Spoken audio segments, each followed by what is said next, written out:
নমস্কার বন্ধুরা, সুলেখা রান্নাঘরেতে চলুন। অষ্টমীর দিনে যে আমরা খাই বাড়িতে রাধা বল্লভী বানিয়ে দেখাচ্ছি। সারা বছর তো খাওয়া হয় না, চলুন কিভাবে বানাচ্ছি আপনাদের সাথে শেয়ার করছি। তা চলো রাধা বল্লভী বানাবো। অষ্টমীর দিনে তো আমাদের বাঙালিদের খুবই খাওয়া হয়। তা কীভাবে রাধা বল্লভী বানাচ্ছি, ওটা আমি রাত্রিবেলা ভিজিয়ে রেখে দিয়েছিলাম। এরপর সারা রাত ধরে ভিজেছে, কত সুন্দর ভিজে গেছে। তা রাধা বল্লভী বানানোর জন্য বিউলির ডাল লাগে। তবে বিউলির ডালটাকে এবার আমি ভালো করে পেস্ট করে নেব। মিক্সিতেও করতে পারো, শিলেও বাটতে পারো। তা আমি এখন এটা ভালো করে পেস্ট করে নেবো, একদম টাইট পেস্টটা হবে। দেখো ডালটা বাটা হয়ে গেছে আর আমি শিলে বেটে নিয়েছি। আর কিরমভাবে পেস্ট করেছি দেখাচ্ছি। একদম পুরো মিহি নয়, একদম পুরো দেখো যে একেবারে ছিবড়েও নয় সেরকম। এটাকে রেখে দিলাম। এবারে চলো এর মশলাটা করি। এইখানে আছে দেখো কাঁচা লঙ্কা আর আদা। এটাকে ভালো করে বেটে নেব। তো দেখো এখানে আমি আদা কাঁচা লঙ্কা বাটা হয়ে গেছে। এখানে একটা মশলা হবে, গোটা ধনে আছে আর এখানে আছে জিরে। এটাকে ভালো করে হালকা করে ভেজে নেব। এটাকে ভালো করে হালকা করে ভেজে নেব। তো দেখো এরমভাবে ধোঁয়া উড়ে গেছে, পুরো হয়ে গেছে। দেখো ভাজাটা কত সুন্দর একটা গন্ধও বেরিয়ে গেছে। তো এবারে গ্যাসটাকে বন্ধ করে দিলাম। তো একটা বাসনে এটা ঢেলে নিচ্ছি, এটা ঠান্ডা করব। এখানে দেখো ডালটা পুরো বিউলির ডালটা বাটা হয়ে গেছে, মশলাটা গুঁড়ো হয়ে গেছে, আদা কাঁচা লঙ্কা বাটা হয়ে গেছে। এবারে যাব ময়দাটাকে নিয়ে ময়দা দিতে। তা কীভাবে নিচ্ছি দেখো, যে যেরকম বাড়ির পরিবার সেই বুঝে ময়দাটা নেবেন। তা আমি নিচ্ছি এখানে ময়দা। দেখো যেহেতু আমরা 4 জন, রাধা বল্লভী দুটো খেলেই পেট ভরে যায়, তো সবাই জানো। এরপরে দেবো দেখো 1 চামচ ওই গুঁড়ো মশলাটা, 1 চামচের পুরোটা দিলাম। 2 চামচের মতন, 2-3 চামচ। এরপরে নেবো দেখো সাদা তেল। এরপরে দিচ্ছি দেখো আন্দাজ মতন নুন। দেখো 2 চামচের মতন, ছোট চামচ। এবার শুকনো উপকরণটা ভালো করে হাত দিয়ে দেখো মেখে নেবো শুকনো অবস্থায় সুন্দর করে ময়দার সাথে। দেখো এখানে পুরো শুকনো উপকরণটা ভালো করে মেখে নিয়েছি, কত সুন্দর মাখা হয়েছে। আর ওইদিকে দেখো পুজো আরম্ভ হয়ে গেছে। চলো এবারে আমি উষ্ণ গরম জল দিয়ে ভালো করে মাখাবো। দেখো উষ্ণ গরম জল নিয়েছি। ডোটা দেখো মাখা হয়ে এসছে, কিছুক্ষণ মাখলেই তৈরি হয়ে যাবে একদম। দেখো গ্যাসটা ধরিয়ে দিচ্ছি, এটা ছোট ফ্রাই প্যান বসিয়ে দিলাম। এখানে দেবো সামান্য সাদা তেল, একটু কালো জিরে, আদা আর কাঁচা লঙ্কাটা ওটা দিয়ে দিচ্ছি। এটা দেখো ফাটছে, এটার মধ্যে দিয়ে দিলাম সামান্য নুন।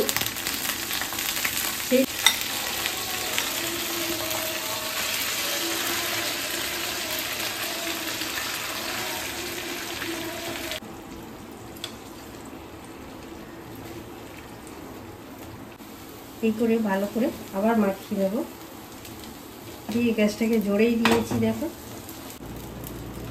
দেখো ডাল পুরিটা পুরো হয়ে গেছে, একদম নস্টিংয়ের কড়ার থেকে ছেড়ে দিয়েছে, একদম বোঝাই যাচ্ছে হয়ে গেছে জিনিসটা তৈরি একদম। আলুর তরকারিটা খুব সহজে বানিয়ে দেখাচ্ছি। দেখো এইখানে একটা বাটি নিয়েছি, 1 চামচ মৌরি নিলাম। দেখো কাঁচা মৌরি 1 চামচ নিলাম, জিরে। গ্যাসটা ধরিয়ে দিয়েছি, মশলাটা তৈরি হয়ে গেছে। দেখো মশলাটা কিরকম ছিবড়ে ছিবড়ে হয়েছে। কড়াইটা গরম হয়ে গেছে, দিয়ে দিলাম সাদা তেল। তেলটা গরম হয়ে গেছে, তো দেখো দিয়ে দিচ্ছি 5 ফোড়ন, তারপর একটা তেজপাতা। দেখো 5 ফোড়নটা হয়ে গেছে, এখানে দিয়ে দিচ্ছি আদা।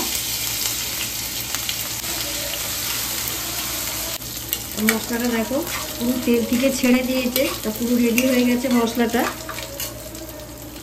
এখানে বড় বড় 2টো টমেটো নিয়ে নিয়েছি, টমেটোটা দিয়ে দিলাম।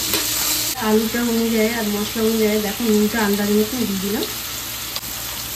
এরপরে দিচ্ছি হলুদের গুঁড়ো, দিয়ে ভালো করে মশলাটাকে নাড়বো। তো মশলাটা হয়ে এসে এখানে দিচ্ছি ধনের গুঁড়ো,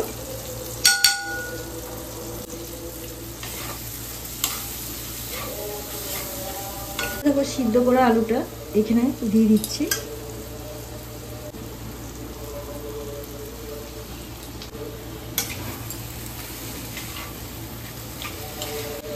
এবারে জল দিয়ে দিলাম।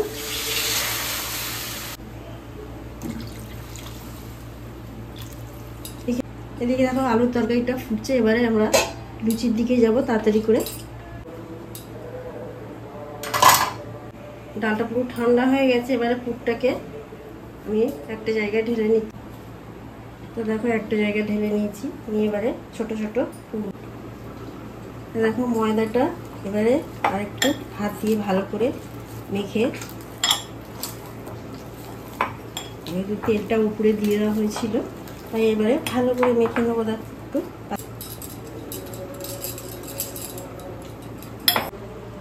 দেখো ময়দার পুরগুলো সব গোল হয়ে গেছে। তো এবারে দেখো ধারগুলোকে এইভাবে ভালো করে গোল করে নিচ্ছি পুরটা দেওয়ার জন্য।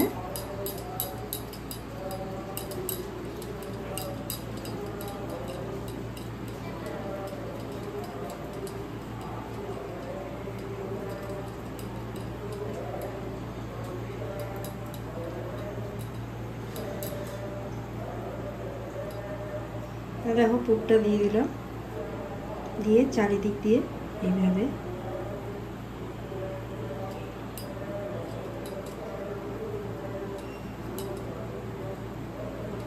ভালো করে এটাকে মুখটাকে নিয়ে মুড়ে দিতে হবে।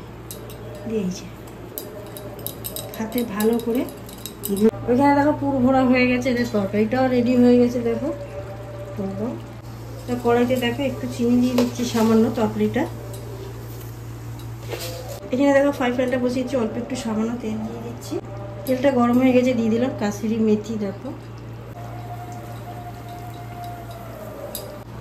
তরকারিটার উপরে দিয়ে দিলাম। কড়াইটা গরম হয়ে গেছে, দিয়ে দিলাম সাদা তেল।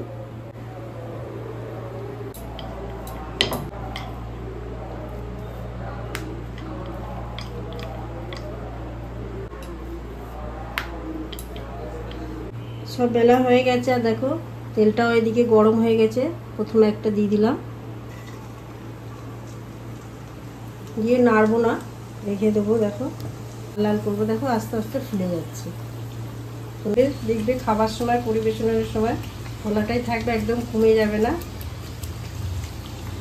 চলো এইভাবে আমি সব কটা ভেজে নিচ্ছি, নিয়ে তারপরে দেখাচ্ছি। তার তরকারিটা দেখো কত সুন্দর কালার চলে এসছে।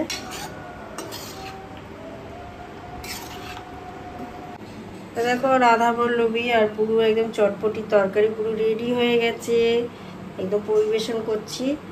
দেখো অবশ্যই পুরো ভিডিওটা দেখবেন, দেখে ভালো লাগবে। বাড়িতে করলে সবাই খেয়ে খুশি হবে। আর দেখে যদি ভালো লাগে অবশ্যই চ্যানেলটাকে সাবস্ক্রাইব করবে, লাইক করবে, কমেন্ট করতে ভুলবেন না।